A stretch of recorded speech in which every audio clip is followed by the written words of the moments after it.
Vous avez choisi de dénoncer les injustices, d'où qu'elles viennent. Faites-le de la plus belle des manières et vous en serez grandi. Mesdames, Messieurs, bonsoir et bienvenue à cette autre édition de 7 minutes pour convaincre, édition spéciale. Nous recevons ce soir l'ancien président SDF France sur ce plateau, en direct de France, bien évidemment. Avec lui, nous parlerons de bien des sujets qui ancrent actuellement au Cameroun, l'actualité qui essaye de capitaliser et de cristalliser toutes les attentions. Bien après, nous parlerons également des faits politiques, économiques, de société, mais aussi et surtout du sport, puisqu'il en est calé. Mesdames, Messieurs, merci d'avoir accepté d'être des nôtres. Vous êtes désormais des millions à nous regarder à travers le monde entier. Vous êtes actuellement à Yaoundé, la capitale camerounaise. C'est 7 minutes pour convaincre qui s'ouvre à vous. Nous allons tendre la perche de l'autre côté de France pour recevoir M. Tchakonté. Bonsoir. Bonsoir, Monsieur Abdoulaye. Bonsoir à tous vos téléspectateurs. Je vous remercie de m'avoir invité et je serai heureux de partager ce moment avec vous et vos téléspectateurs. Tout le plaisir est pour nous de vous recevoir, surtout pour la première fois dans le cadre de cette émission très prisée. Oui, il m'est parfois arrivé de m'exprimer dans les médias, dans l'audiovisuel, même si j'ai pris une option de retenue depuis que j'ai quitté mes responsabilités et mon appartenance au parti politique. D'accord. Avant que nous n'entrions dans cette émission, il y a une actualité qui a cristallisé toutes les attentions au Cameroun actuellement et surtout le quatrième pouvoir. Il s'agit du cas de Martinez Zogo, journaliste et animateur de la très célèbre émission Embouteillage sur la chaîne de radio Amplitude FM, dont le corps sans vie a été retrouvé ce dimanche à Ebogogo, près de soi, dans la capitale camerounaise, après qu'il ait été enlevé le 17 janvier dernier alors qu'il retournait du travail. Quelle est la lecture que vous en faites? Je viens d'apprendre cette triste nouvelle. C'est une situation qui fragilise une fois de plus l'image de notre pays.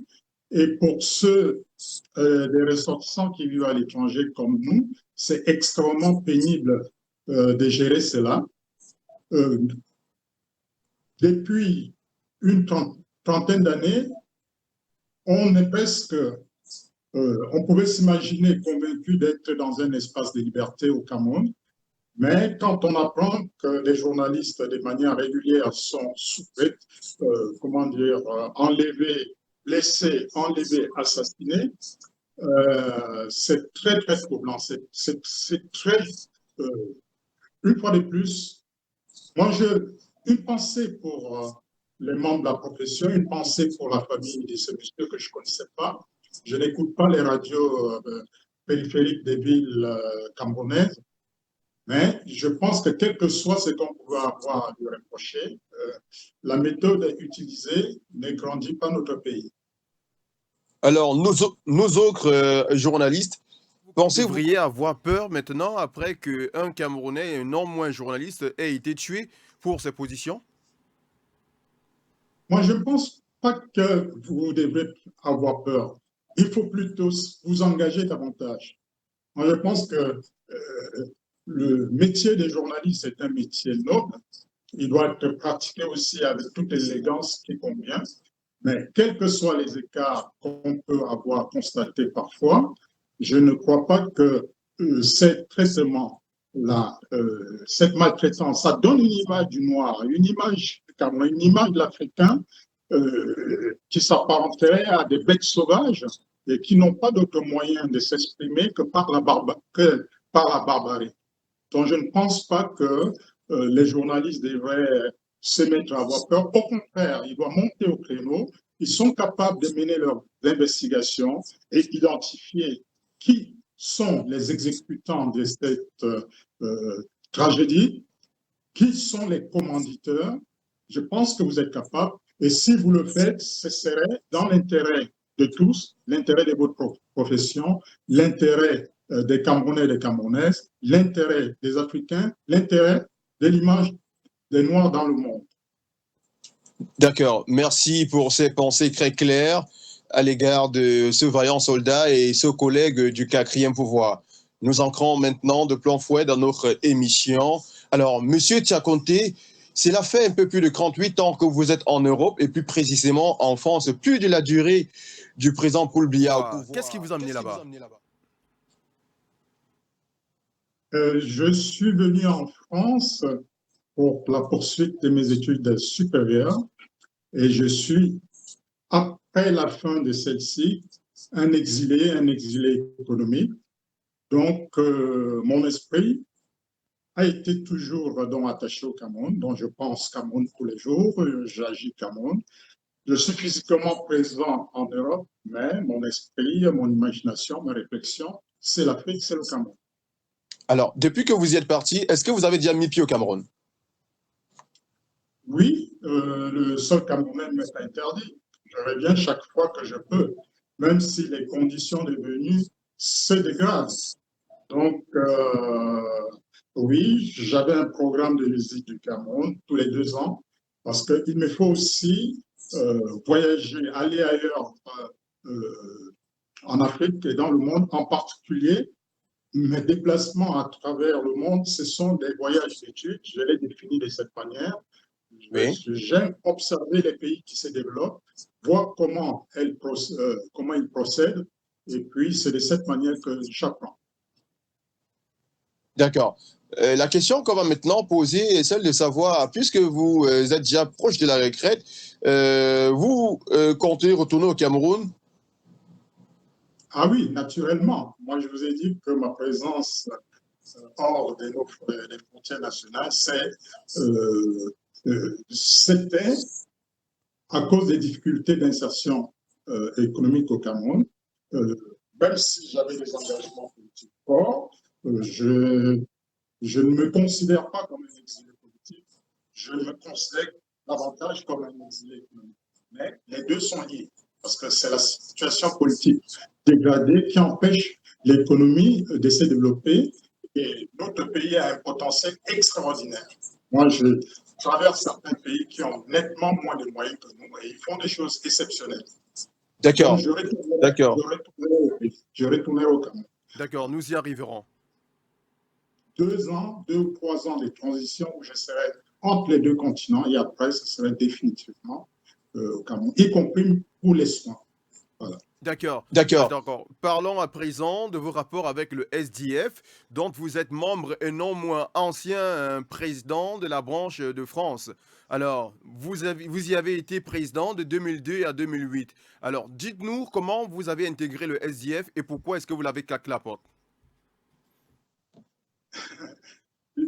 Bon, j'avais eu l'occasion de m'exprimer à ce sujet. Bon, pour votre téléspectateur, je vais me répéter. Je suis arrivé en France comment dire, à 23 ans. J'avais déjà des engagements et des convictions politiques très claires qu'on ne pouvait toujours pas exprimer publiquement au Cameroun. Mais nous avions un réseau d'échange qui nous permettait donc, de nous éduquer politiquement et puis d'échanger des informations. Donc, en arrivant en France, j'avais déjà des convictions politiques. Qu'est-ce qui m'a amené en France? C'était pour poursuivre des études supérieures de type industriel, que je n'avais pas toutes les chances de faire, de mener au Cameroun. Et puis, mon appartenance au SDF, je suis entré dans le SDF en 92. J'ai rejoint la structure française et la section française. Et j'ai toujours milité au sein de cette structure où j'ai occupé de nombreuses fonctions jusqu'à celle du président, que je considère avoir occupé statutairement de 2002 à 2018. Et après cette date, il y a eu un intérim qui a duré jusqu'en 2013, en 5 ans, et à partir de 2013, la situation était floue. On pourrait dire que la direction du parti avait pris l'option d'éteindre les structures extérieures. Bon, je suis militant, même si j'ai démissionné en 2018, c'est parce que l'organisation du parti, le pilotage de la campagne, de nombreuses difficultés organisationnelles, j'ai constaté que ma santé commençait à prendre un coup. Parce qu'on ne peut pas. On a 7 ans pour préparer une élection présidentielle. Oui. Si au bout des 7 ans, on est encore à, comment dire, à patauger dans des approximations, c'est très difficile. Okay? J'ai été remplacé et je suis parti parce que ce n'était pas possible de rester. Voilà. D'accord, d'accord.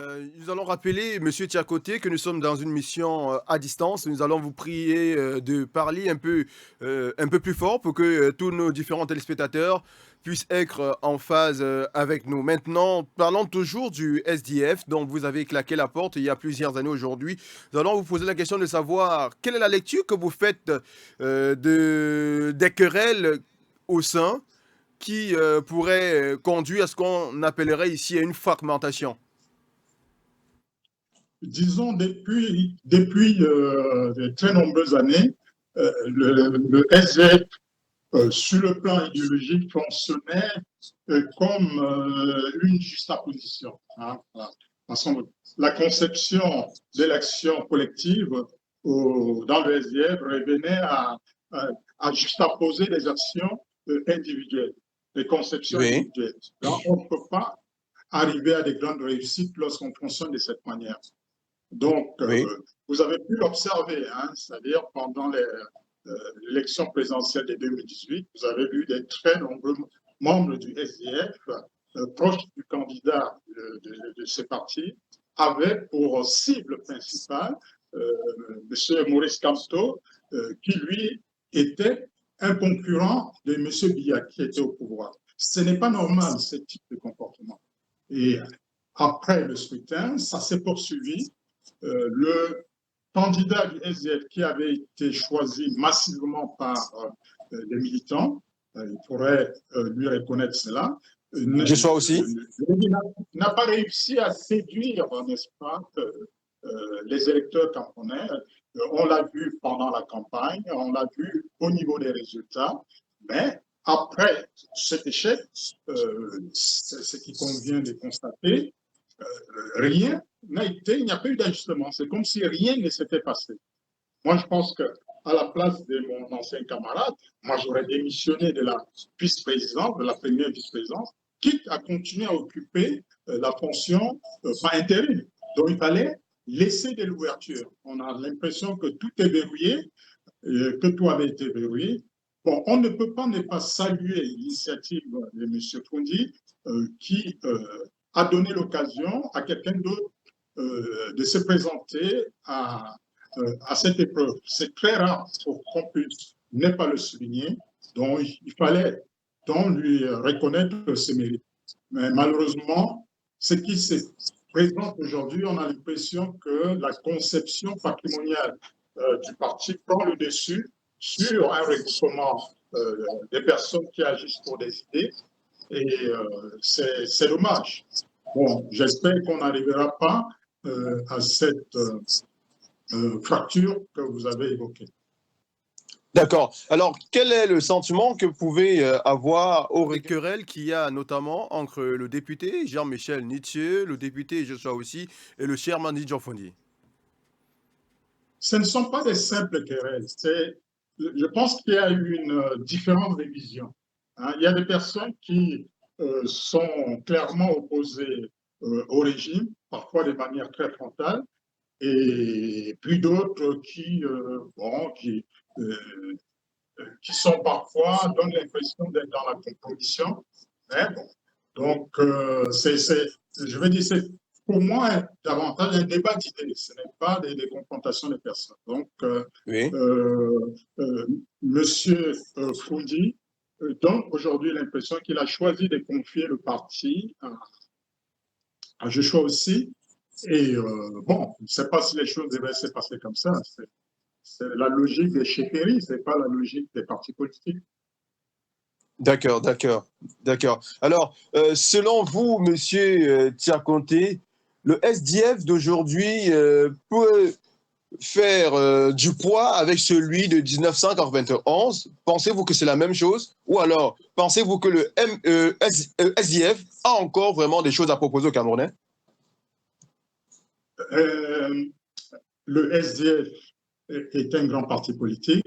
Le SDF d'aujourd'hui n'est pas celui d'après l'année 92, mais aussi dans la présentation de ces différentes phases, il ne faut pas oublier que la victoire morale de 1992 a été obtenue par M. Kondi à la tête d'une coalition. Oui. Cette coalition, malheureusement, n'a pas été maintenue. Au contraire, s'est effrité progressivement dans le temps et même à l'intérieur du SDF, il n'y avait plus donc ce soutien massif et inconditionnel. Donc, il y a de l'effritement. Il y a de l'effritement. Donc, Oui, oui. ce n'est pas exactement la même chose. Le 13 janvier dernier, le président de la République, son Excellence Paul Biya, a convoqué le collège électoral en vue des sénatoriales du 13 mars projetant sur toute l'étendue du territoire camerounais. Alors, pensez-vous que le SDF pourra faire un très grand score? Il faudra observer la structure de ce scrutin, de cette élection. C'est une élection indirecte avec un collège qui est massivement, comment dire, du RDPC. Ils pourraient d'ailleurs faire du 100% s'ils avaient envie. Il ne faut pas croire que régulièrement les résultats qu'on a obtenus, c'était parfois des arrangements visibles. Je pensais que le SDF avait les moyens de gagner dans la Damawa avec aucun électeur potentiel. Non. Et puis, faites une élection des listes par région. Là où on pouvait faire des élections par circonscription, vous pensez que si il y avait des circonscriptions à l'ouest, le l'UDC ne mériterait pas d'avoir un sénateur sur toute cette zone qu'elle contrôle. Cette élection du Sénat, c'est une farce. Et puis, cette chambre haute ne sert pas à grand-chose, en dehors de positionner des personnes pour les entretenir en termes de clientèle. Ça ne sert à rien. Les conditions d'élection automatiquement devaient donner du 100% au RDPC. Le reste, je ne pense pas que c'est sérieux. Ce n'est pas du sérieux. Ok. Restons toujours dans les rapports entre partis politiques et le peuple camerounais. Et cette fois-ci, nous allons parler d'un sujet tout aussi particulier. Alors, le 30 décembre dernier, plusieurs leaders de partis politiques camerounais se sont agressés aux populations camerounaises. Nous avons eu entre autres le président de la République Paul Biya, le leader du MRC Maurice Kamto, le leader du PCRN Cabral Libi. Alors vous qui êtes de leur côté vers Outre-mer, qui avez aussi écouté et entendu ou même lu ces différents discours, quelle est la quintessence que vous avez pu saisir respectivement? Non, bon, lorsque on est porté par le monde politique, bon, effectivement, on écoute les principaux leaders, en commençant par le président de la République en exercice, Monsieur Paul Biya, il est resté dans son registre où il fait des annonces qui sont souvent très loin de la réalité. Lorsqu'il parle du Cameroun, on se demande si c'est toujours le même. Mais il faut reconnaître que cette fois-ci, il a choisi de mettre des arguments concrets que vous, les journalistes et autres, vous devrez vous lancer à vérifier. Et puis aussi à l'interroger un an plus tard pour savoir s'il a atteint vraiment les objectifs qu'il avait définis. Bon, on a vu... Là vous demandez à interroger M. Paul Biya, c'est comme si vous ne connaissez pas le personnage. Oui, mais bon, on peut réussir à le faire même de manière indirecte. Parce que vous voyez, quand il a annoncé à une époque récente le nombre d'emplois créés, il avait des chiffres impressionnants. On pourrait très bien lui demander dans quel secteur d'activité il y avait 500 000 emplois créés, ainsi de suite. Je l'ai écouté, c'est assez pénible quand on prend, on analyse les propos. Et il y a des annonces qu'il a faite entre les lignes. Hein, l'idée, 700 milliards de subventions pour les produits énergétiques, c'est-à-dire l'essence, les carburants et consorts, qui devraient être supprimés, parce que ça, ceux qui tiennent la caisse aujourd'hui, parce que le Cameroun est sous le contrôle du FMI, il va falloir supprimer ces subventions. Cela veut dire Oui. que le coût de la vie va surenchérir. Donc, c'est des moments très difficiles qui s'annoncent pour les Camerounais et les Camerounaises. Et je pense que ils s'autoglorifient, on va dire, mais quand je vois la route Saint-Milma qui relie le Congo, ça fait 10 ans que cette route, on attendait qu'elle soit achevée. Ça fait des années que le président congolais avait inauguré sa portion. Tout ça, c'est Oui. totalement inefficace. Nous apprenons encore aujourd'hui qu'entre les chefs-lieux de la région de l'Ouest et les chefs-lieux de la région de Nord-Ouest, il n'y a toujours pas de route. Quel développement économique pouvons-nous espérer? Moi, j'ai travaillé dans le nord du pays, à Gabon. Le barrage hydroélectrique de la Cour avait été construit. Il y avait 3 Oui. turbines, il me semble, hein, je le dis de mémoire, et une seule était exploitée. Une seule était exploitée. Et on n'a jamais fait des connexions entre cet instrument majeur de développement, le réseau nord et le réseau sud.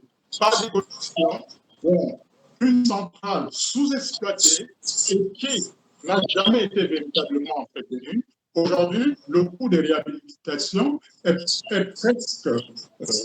presque supérieur au coût de la construction d'une nouvelle centrale. Ce n'est pas normal.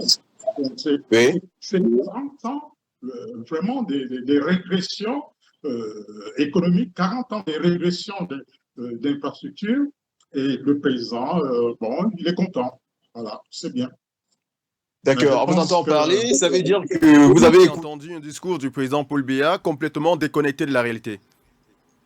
Oui, oui, c'est bon, il voulait être positif, mais en l'écoutant entre les lignes, c'était très triste. Parce qu'aujourd'hui, nous sommes en début 2023, et quand on annonçait la construction des différents barrages hydroélectriques, c'était pour que tout le monde ait de l'électricité en 2022. On n'y est pas. On n'y est pas. Il parle de la construction comment dire, des centres de traitement d'eau pour fournir de l'eau potable à Yaoundé et plus tard, prochainement, à Douala. Cela veut dire que dans les deux principales villes camerounaises, il n'y a pas d'eau potable. Ce n'est pas acceptable. Ce n'est pas acceptable. Voilà. D'accord. Et du leader du mouvement du RMSC. Il a été dans son rôle d'opposant en dénonçant toutes les entraves, comment dire, à la liberté, et puis les emprisonnements pour des idées, tout cela. Mais il faut dire aujourd'hui, ce n'est pas parce que je vais donner l'impression d'être positionné dans le camp de l'opposition, je suis libre de, comment dire, d'attache à un quelconque parti politique, mais j'observe. Hein, j'étais acteur, je suis aujourd'hui observateur, quelque peu analyste. Il est clair qu'aujourd'hui, Maurice Kamto est celui qui se détache nettement, clairement, par son approche, sa vision des choses, et puis les actes qu'il pose. Ce qu'il dit est digne d'intérêt. Donc, quand on l'écoute, c'est digne d'intérêt. D'accord, une petite pirouette. Comment avez-vous accueilli le fait que le leader du mouvement pour la Renaissance du MRC, du Cameroun, je vais dire, soit allé rencontrer M. Biya au palais de l'Unité? Je ne crois pas qu'il soit allé rencontrer M. Biya au palais de l'Unité. Il est allé dans les services de la présidence déposer un courrier dont nous avons eu par des fuites le contenu. À l'effet de rencontrer M. Biya. Oui, mais les Camerounais doivent pouvoir rencontrer le président de la République. Oui. Même Oui. des simples Camerounais. Si le sujet nécessite cette rencontre, oui. Même les simples. C'est incroyable qu'on puisse avoir cette impression que le président de la République doit être une personne inaccessible. OK? Il est normal. S'agissant de ces dossiers-là, la définition des frontières entre le Nigeria et le Cameroun, Oui. Oui. euh, vu le rôle que M. Maurice Kamto a joué dans le traitement de ces dossiers, s'il a des informations qui nécessitent qu'il puisse rendre compte au chef de l'État camerounais, je ne vois pas pourquoi il ne devrait pas le faire. Ce serait un manquement majeur de ne pas le faire. Beaucoup ont, Si, beaucoup ont, si Beaucoup ont il avait estimé il y que. est allé pour prendre une mallette d'argent. Bon, cela veut dire qu'une fois de plus, que les sympathisants de M. Biya confirment que sa seule logique d'action, c'est de la corruption. Mais vous pouvez me présenter des mallettes d'argent, je ne prends pas. Ok. Voilà. Si Maintenant. ceux-là l'ont vu prendre des mallettes d'argent, qu'ils n'ont pas les preuves. Ok. Maintenant, avec M. Cabral Libi.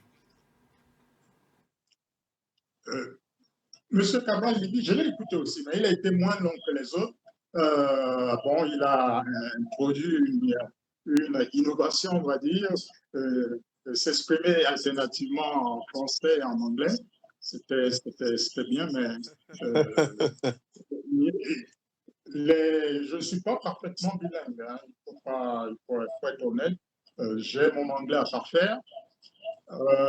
C'est un jeune qui est brillant, mais malheureusement, il souffre d'avoir passé presque toute son existence sous M. Biya. Et par réflexe, il a un certain nombre De voilà, contraintes. voilà, il est sensible, trop sensible aux constellations tribales, au double langage et tout ça. Mais c'est quelqu'un qui a du charisme, c'est quelqu'un sur qui on pourrait compter dans l'avenir. Mais au moins, pas un avenir immédiat. Il faudrait que M. Biya quitte le pouvoir et que M. Cabral Libi et ses soutiens immédiats se débarrassent du réflexe tribal. Du réflexe tribal et du double discours. C'est pas amusant. Hein. D'accord. M. Biya, en se comportant comme ça, vous voyez, il a mis le pays dans une situation de décrépitude morale majeure. D'accord, nous allons avancer. Nous allons avancer, M. Tchakonti. Sur ces différents discours que vous avez écoutés, nous avons juste choisi trois opposants camerounais qui font la pluie et le beau temps au Cameroun, bien évidemment. Mais maintenant, la question que nous allons poser une fois de plus, c'est de savoir, est-ce que vous avez senti la diaspora camerounaise être impliquée dans ces différents discours et plus précisément dans celui du président de la République? Je pense que dans tout le discours du président Biya, il n'a pas accordé beaucoup de place, voire il n'a accordé pratiquement aucune place à la diaspora. Bon, cette diaspora dont les membres sont malmenés par des taxes qui n'en finissent pas et des situations qui ne sont toujours pas claires. Bon, donc je pense que là, quand on a le potentiel que le Cameroun a à l'étranger et que lors des grands discours, en particulier celui de la nouvelle année, le discours pour la nouvelle année, et qu'on n'en fait pas mention, c'est quand même troublant. C'est troublant. Voilà. D'accord. Aujourd'hui, l'Europe regorge un grand nombre de travailleurs africains qualifiés dans divers domaines. Alors, que peuvent apporter les retraités qui deviennent de plus en plus nombreux, comme je l'ai dit, au développement de leur pays d'origine, notamment le Cameroun? Nous, au Cameroun, nous avons eu la chance d'avoir un premier président qui nous a envoyés à l'école. On va dire ça comme ça, de manière terre à terre. Donc, les Camerounais, très tôt, se sont intéressés à l'éducation dans tous les domaines. Et ils sont nombreux à vouloir se former. J'étais encore surpris agréablement quand je constatais le nombre des étudiants en médecine qui étudient à Madagascar. Et bon, je les avais connus au Sénégal, ainsi de suite. On les trouve un peu partout. Ils veulent savoir, et ils sont performants. Vous arrivez dans des pays insoupçonnés, que vous ne pouvez pas soupçonner la présence d'un Camerounais, et puis, agréablement, vous voyez un qui occupe des responsabilités. Donc, Oui. il va falloir, et le professeur Maurice Kamto a montré qu'il avait la capacité à mobiliser donc ses compatriotes qui étaient établis à l'étranger. Vous avez vu des figures qui sont sorties en peu de temps. Moi, j'étais surpris, je ne connais pas M. Kamto, je ne l'ai jamais rencontré, même si, on va dire, ces derniers temps, je me suis plutôt abstenu, parce qu'il y avait des opportunités de le rencontrer, de voir comment ses compétences, que ce soit dans le domaine politique ou autre, se sont manifestées. Hein. Il a atteint à ce niveau-là, il a atteint au niveau de la diaspora un niveau que le SDF, même à ces moments les plus forts, n'avait pas atteint. Donc, il y a beaucoup de choses qu'on peut tirer des Camerounais de l'étranger. S'agissant de ceux qui vont bientôt aller à la retraite, on le pense pour soi-même, mais quand on est un engagé politique, on le pense aussi pour les autres. Et une fois de plus, sur ce terrain, le président du MRC, il avait évoqué le cas, mais il parlait des Camerounais sur le territoire national qui arrivaient à la retraite, comment ils pouvaient former la jeune génération. À vous entendre parler, on a comme le sentiment que vous avez une fibre militantiste pour le MRC. Non, je veux dire, c'est clair, je ne vais pas le cacher. C'est même important que vous l'ayez remarqué pour moi, cela me rassure. Parce que lorsqu'on est un engagé, il faut un engagement qui va vers le concret. Moi, je ne fais pas de la littérature. Si je veux que M. Biya quitte le pouvoir, c'est pour qu'il soit remplacé par quelqu'un d'autre. Et on regarde l'autre et on voit l'autre qui est la meilleure. Donc, je ne vois pas comment je vais faire abstraction des qualités que nous a offert le président Kamto, n'est-ce pas, par rapport au reste. Je ne vais pas m'exprimer uniquement pour bavarder, ça ne m'intéresserait pas. Donc, si je relève ce point qu'il a mis en avant, je ne vois pas où est la cause. Je ne suis pas militant du NFS. Je ne suis pas militant du NFS. D'accord. Puisque nous parlons de la diaspora, Monsieur Tchakonté, selon les données du ministère des Relations extérieures, le Cameroun compte 5,2 millions de ses ressortissants dans les pays étrangers. En 2022, par exemple, ils ont transféré environ 532 milliards de francs CFA au Cameroun. Pensez-vous qu'un tel montant puisse faire bouger les lignes dans un pays comme le Cameroun? Bon, vous voyez très bien ce que j'étais en train de vous dire. Quand vous évoquez 5 millions de Camerounais à l'étranger, est-ce qu'au quotidien, nos gouvernants actuels, ils vous donnent l'impression qu'on a cette puissance-là à l'étranger? Est-ce qu'au quotidien, ils vous donnent cette impression? Bon, il est normal pour moi de prendre en considération ceux qui, dans leurs discours, dans leurs actions, prennent en compte cela. Bon, maintenant, nous avions commencé par parler des retraités. Oui, effectivement, lorsque M. Biya a reconnu les difficultés économiques en 1987, donc, pour la première fois, on voyait des Camerounais quitter le territoire national pour ne pas y revenir, entre guillemets. C'est-à-dire, ils partaient pour s'installer à l'étranger. Auparavant, ils partaient pour se former et revenir. Je fais partie de l'une des dernières vagues de ceux qui sont partis pour revenir et qui n'ont pas réussi à revenir. C'était un échec. D'accord? oui. Donc, maintenant, quand les gens partent en 90, ils ont 25, 30 ans, ils quittent une situation économique qui est extrêmement difficile. Voilà, 30 ans après, ils arrivent à l'âge de la retraite. Qu'est-ce qu'on en fait? Qu'est-ce qu'on en fait? Ils ont des compétences, ces personnes. Ils ont du savoir-faire. Et gouverner, c'est prévoir. Qu'est-ce qu'on en fait? Voilà. Et il nous arrive d'aller aux cérémonies suite à la décès de coachs de 60, 65 ans qui ont pris leur retraite et qui étaient là en Occident à tourner en rond. Hein?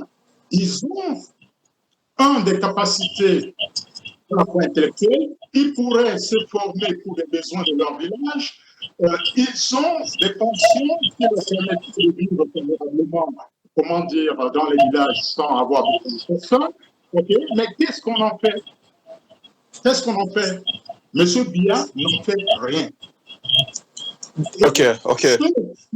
Lui ne pense à rien en faire. Et c'est grave. Moi, je trouve que c'est grave.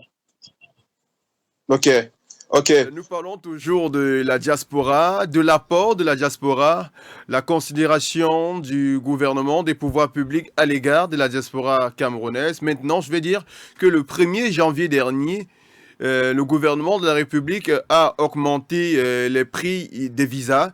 Vous qui êtes une personne qui a déjà un ancrage particulier de ce côté de l'Europe et plus précisément de la France, est-ce que vous pouvez nous dire quelles peuvent être les incidences au vu de cette augmentation, non seulement à l'étranger, mais aussi et surtout pour le Cameroun? Oui, oui, je vais vous en parler. Je vais apporter un élément de réponse au deuxième volet de votre précédente question. Les Oui, Camerounais sont très attachés à leur pays, à leur famille. Ils envoient donc massivement de l'argent au Cameroun. Et cet argent sert essentiellement pour ce que je vais qualifier de l'alimentaire, pour du quotidien. Okay? Oui, Il n'aurait oui, pas eu aujourd'hui qu'on organise ces retours, cet apport financier pour les structures de production. oui, Hein? oui, La bourse au Cameroun, la bourse de Douala ne fonctionne pas bien. Hein? On a dans un premier temps, à cause de l'absence de M. Biya, laissé cette bourse aller s'installer à Libreville, qui ne représente pas grand-chose sur le plan économique par rapport à Douala. Et donc, l'argent que les Monsieur Camerounais Biya n'est pas absent, il est toujours au pouvoir. non, il était absent à la réunion qui décidait du siège de la bourse régionale. oui, Donc, dans Oui, un premier temps, cela avait été installé à Libreville avant d'être rebasculé sur Douala, au Cameroun. oui. Mais oui. le gouvernement de notre actuel président, on a l'impression qu'ils ne savent pas ce qu'on peut faire de cet instrument. OK? Donc la bourse, est-ce que vous la ressentez, vous, la bourse, Non. Non. au Cameroun? Non, ce n'est pas normal. Donc, si les Camerounais, ils ont montré l'attachement, vous avez parlé de 500 milliards, ils peuvent faire facilement le double, sans aucune difficulté. Si cet argent était injecté dans des structures de production, ils vont mieux produire de la richesse et partager les flux de ces richesses que d'envoyer de l'argent pour boire de la bière. Parce que voilà à quoi sert une bonne partie de l'argent que les Camerounais et l'étranger envoient à leur famille. Okay? Et c'est d'ailleurs, quand j'ai lu, j'ai plus constaté ça, j'espère que ces investisseurs ne vont pas mal prendre, que les boissons du Cameroun, c'est comme cela qu'il faut faire désormais, hein, devaient investir 200 milliards. Et si c'est 200 milliards pour produire de la bière et continuer à intoxiquer les Camerounais, je pense que ce n'est pas très avantageux. D'accord. D'accord, on va Avancer. avancer. Oui. Oui, on va Bon, avancer maintenant. Parlons des visas. bon, les visas, ça a été toujours un problème. Nous avions réfléchi et proposé des solutions parce que quand vous devez partir au Cameroun, pour ceux de nos compatriotes qui ont adopté d'autres nationalités, souvent la nationalité de leur lieu de naissance, la nationalité de leur lieu de résidence, ainsi de suite, et qu'il faut passer par les visas, ça vous demande 1 à 2 jours. Déjà, ça perturbe la spontanéité de votre voyage. Et il ne faut pas croire que le gouvernement donne l'impression que ce qui entre au Cameroun, ce sont ces frais de visa. C'est rien par rapport à ce qu'on peut dépenser au Cameroun. Si vous avez 3 000 euros pour votre séjour, les peut-être 200 euros aujourd'hui, si on va voir, ou 120 euros de mon pote, ne représentent pas grand-chose.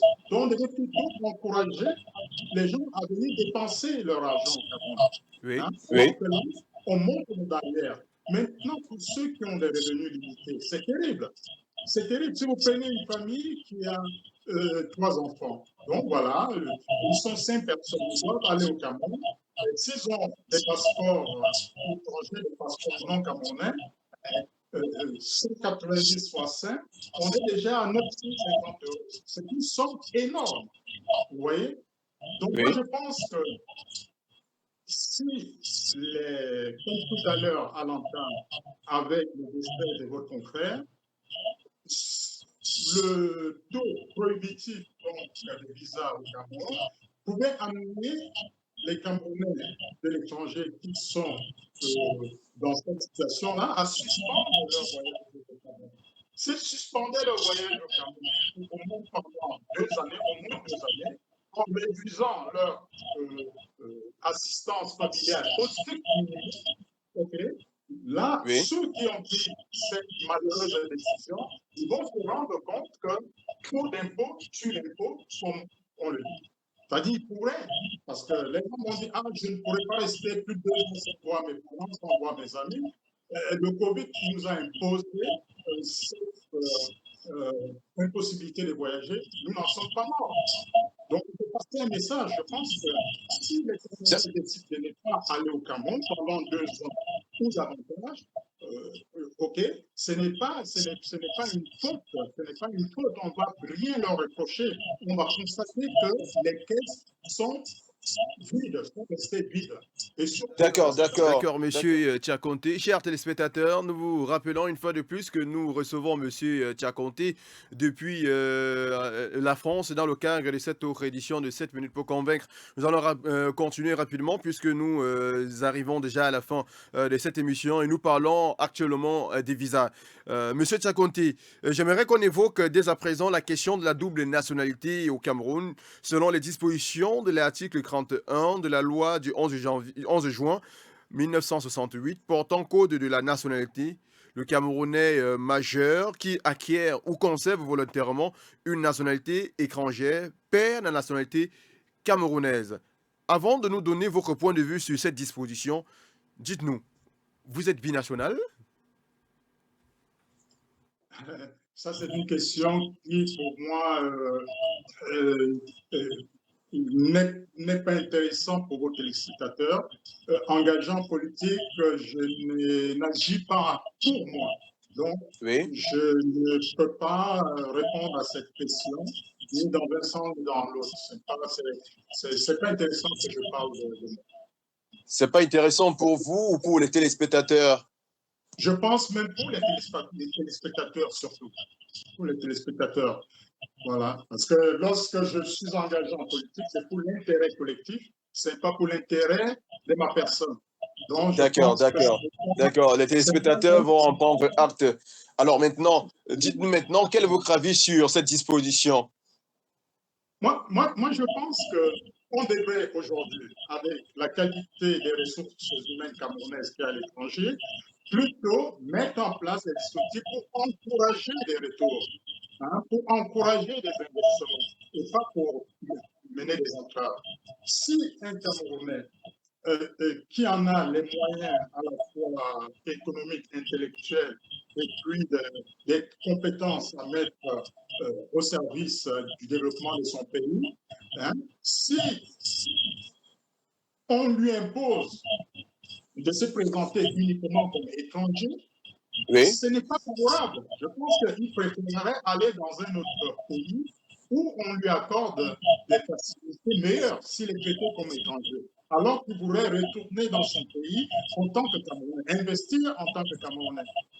Parce que si au Cameroun, la législation, que ce soit pour des questions foncières ou autres, est la même pour les étrangers, Et pour les Camerounais, ce ne serait pas normal, ce ne serait pas juste, ce ne serait pas avantageux. Vous voyez ce que je veux dire? Donc, ce D'accord. n'est pas l'intérêt du Cameroun d'imposer à des Camerounais de l'étranger d'agir au Cameroun sous l'étiquette étranger. Ce n'est pas dans l'intérêt du Cameroun. D'accord. On retient que cette disposition a considérablement un impact sur l'économie du Cameroun.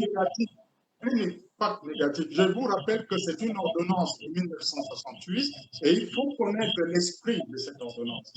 C'était un dispositif pour lutter politiquement contre les opposants. Les opposants qui étaient pour beaucoup installés à l'étranger, qui travaillaient pour certains pays, qui étaient obligés d'adopter des nationalités pour évoluer, ainsi de suite. Ça visait les opposants. Aujourd'hui, il y a le multipartisme. Qui est-ce qu'on continue à viser? C'est une décision qui est une ordonnance qui avait été décidée par M. Aïdjo pour combattre ses adversaires politiques. Donc, je ne comprends pas pourquoi M. Biya maintient cette affaire. Je sais qu'aujourd'hui, ça leur sert essentiellement à collecter de l'argent et puis leur sert de caisse noire. Parce que les bidons, vous êtes obligé de le payer en espèces. Et ensuite, ces espèces sont transportées par valise diplomatique. Donc, ce n'est pas dans l'intérêt du Cameroun. Ce n'est pas dans l'intérêt du Cameroun que cette disposition continue à exister. Et ce n'est pas normal. Vous pouvez imaginer un couple de Camerounais qui arrive dans un pays comme la France ou d'autres pays qui appliquent le droit du sol, qui ont un enfant, et que cet enfant, parce qu'il est né là, ok, Oui. disons en France, il est français, ses parents sont camerounais, ok, mais comment comprenez-vous, comment imaginez-vous que l'enfant d'un couple de Camerounais ne soit pas camerounais? Comment pouvez-vous le comprendre? Ces deux parents sont camerounais. Mais lui, il est né là, il n'a pas autant d'intérêt que d'avoir, comment dire, la nationalité française. Comment pouvez-vous comprendre que le fils d'un couple de Camerounais ne soit pas camerounais? Comment lui, il doit se projeter dans le futur? C'est incompréhensible, c'est vrai. Il y a de nombreuses familles qui éduquent leurs enfants avec un ancrage sur le Cameroun, mais quand il s'agit de préparer le séjour, les vacances, ils se cachent pour aller demander des visas. Parce que l'enfant, si c'est l'enfant qu'on demande un visa, qu'on lui demande un visa pour aller au Cameroun, il y a un choc. Ça dit qu'il y a un choc. D'accord, d'accord. Monsieur Tchakoté, Allons sortir de cette émission, mais avant, nous allons vous poser cette dernière question et nous vous prions d'être très succincte sur la réponse. Alors, vous êtes aussi intéressé au sport et plus précisément au football au Cameroun. Quelle est la lecture ou alors quelles sont les propositions, je vais dire, que vous pouvez apporter pour l'amenuisement ou encore l'amélioration des conditions de jeu ou de football au Cameroun pour les plus petits et pour les jeunes générations ou alors pour les professionnels actuellement? Disons que j'avais mené des réflexions à une époque dans le cadre de mes réflexions politiques, à savoir comment la diaspora peut apporter sa contribution au développement. En particulier, à cette époque, c'était au développement du football. Je suis parti du Cameroun où, à une époque où je voyais des équipes de première division qui n'avaient pas de terrain d'entraînement, où en traversant le pays, on voyait très peu de terrains, comment dire, au nord. Très souvent, les jeunes jouaient sur des terrains vagues. Les équipes, y compris même Union de Douala, je les ai vus s'entraîner à l'esplanade des terrains du stade de la Réunification, derrière le marché de Puy, je les voyais s'entraîner sur des terrains vagues. Okay? Bon, oui. je me suis dit, à cette époque-là, dans les années 2000, c'est là où j'ai mené cette réflexion. Nous avions une équipe exceptionnelle, avec des grands joueurs partout, dans les grands clubs. C'est cette équipe qui a gagné la Coupe d'Afrique des Nations, qui a gagné comment dire, la médaille d'or des Jeux Olympiques, qui a fait la finale de la Coupe des Confédérations. Et comment ces jeunes gens pouvaient apporter une aide concrète au Cameroun? Hein? C'est des footballeurs, ils aiment leur pays. Ils ne sont pas des politiques comme nous autres. Ils n'ont pas à passer leur temps à réfléchir sur ces questions. Donc, il m'est venu une idée, c'était que ces joueurs qui gagnaient très bien leur vie, et ils épargnaient à plusieurs centaines de milliers d'euros par mois. Je me suis dit, pourquoi ne pas commencer par des structures, des infrastructures de base, des terrains d'entraînement, de faire en sorte que toutes les équipes des pays et des deuxièmes divisions au Cameroun aient un terrain d'entraînement financé par ces joueurs de haut niveau. On pouvait définir deux modèles de terrain, un terrain à 200 000 euros, un terrain à 400 000 euros, et les équipes associées à des mairies, puisque ce terrain devrait être au final la propriété des mairies, donc ils devaient désigner l'espace pour bâtir ces terrains, supervisé par la Cour où les différentes candidatures seraient positionnées. Les gens devaient choisir de financer les 16 stades d'entraînement dans la ville de toutes les équipes de leur choix. Okay? Donc, cela donnerait ainsi des infrastructures, des bases de qualité. Et ensuite, le reste devrait venir. Parce que nous avons la prétention d'avoir le meilleur stade de compétition du monde, alors qu'on n'a pas de simple terrain d'entraînement pour nos équipes. D'accord. Nous sommes arrivés au terme de notre émission, Monsieur Tiakonté. Si nous restons à échanger sur cette thématique, nous n'en sortirons jamais parce que vous êtes intarissable. Nous allons tout simplement vous demander de dire un seul mot pour les membres de la diaspora, agressés principalement au gouvernement de la République du Cameroun. Et nous allons très certainement prendre un autre rendez-vous pour la prochaine fois. Moi, je voulais dire, en tant que membre de la communauté camerounaise de l'étranger, que les Camerounais de l'étranger ne sont pas des étrangers. Les Camerounais de l'étranger ne sont pas des étrangers et il faudrait cesser de les traiter de cette manière. Okay? Il faut en faire une partie intégrante du développement du Cameroun. Et il y a des leaders qui les ont compris. Vous allez encore m'en vouloir, je dis, Maurice Kamto a compris qu'on pouvait compter sur eux. Merci, mesdames, messieurs. C'est ici que nous mettons un terme à cette édition de 7 minutes pour convaincre. Vous avez été nombreux à nous regarder à travers le monde entier, peut-être en France. Vous avez été nombreux à nous regarder en Allemagne. Vous avez été nombreux à nous regarder en Lituanie ou alors en République tchèque, partout où sont logés et figés les différents ressortissants camerounais, puisque nous parlons aujourd'hui de l'apport de la diaspora camerounaise pour le développement au Cameroun et la considération dont le gouvernement de la République porte à son égard. Stop F1, nous vous disons merci. Prenons rendez-vous pour un autre numéro avec un visage majeur de la politique ou alors de la scène publique pour une actualité bien précise et bien consistante. Portez-vous bien. À très bientôt.